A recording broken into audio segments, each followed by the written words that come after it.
Now we arrive at one of the most powerful stories in the entire Gospel of John. Jesus encounters a man born blind, and immediately the disciples ask the question people still ask today: who sinned, this man or his parents? In other words, who's to blame? And people love that question. Whenever someone suffers, people want to assign blame. But Jesus shuts that down immediately. Neither this man nor his parents sinned, but this happened so that the works of God might be displayed. Then Jesus says something strange. He spits in the dirt. He makes mud, puts it on the man's eyes, and tells him to wash. The man obeys, and suddenly he can see.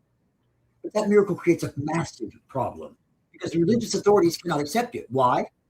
Because it happened on the Sabbath. So instead of celebrating a miracle, they interrogate the man.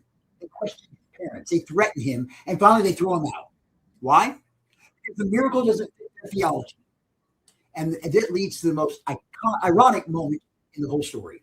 The blind man who just received sight says this: I was blind, but now I see. Meanwhile, religious leaders who supposedly know God remain blind.